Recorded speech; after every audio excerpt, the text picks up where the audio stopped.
Hi guys, माझ्या या happy life चॅनलमध्ये तुमचे खूप खूप मनापासून स्वागत. आज आपण पाहणार आहोत उपवासासाठी चवदार आणि झटपट होणारा रताळ्याचा किस. यासाठी लागणारे साहित्य: रताळे स्वच्छ धुवून साल काढलेले, साजूक तूप 2 मोठे चमचे, जिरे 1 छोटा चमचा, हिरव्या मिरच्या 2 ते 3 बारीक चिरलेल्या, शेंगदाण्याचे कूट 1 वाटी, बारीक चिरलेली कोथिंबीर, साखर अर्धा छोटा चमचा, सैंधव मीठ चवीनुसार. कृती पाहूया. प्रथम साले काढलेली रताळी किसणीने एका भांड्यात किसून घ्या. काळा पडू नये म्हणून किसलेला रताळा थोडा वेळ पाण्यात ठेवा. नंतर किस पाण्यातून काढून बाजूला ठेवा. कढईत तूप गरम करा. त्यात जिरे, बारीक चिरलेल्या हिरव्या मिरच्या घालून परतवून घ्या. आता यामध्ये तयार केलेला रताळ्याचा किस घाला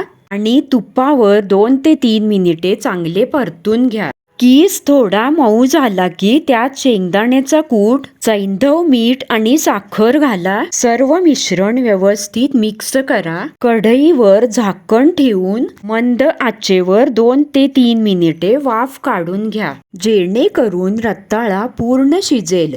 आता आपला गरमागरम आणि खमंग उपवासाचा रताळ्याचा किस तयार आहे. रेसिपी आवडली तर लाईक, कमेंट, शेअर आणि माझ्या या चॅनलवरती नवीनच असाल तर चॅनलला नक्की सबस्क्राईब करा आणि त्यासोबतच बेल आयकॉन प्रेस करा. चला तर मग पुन्हा भेटूयात अशा छान छान खमंग रेसिपींसोबत.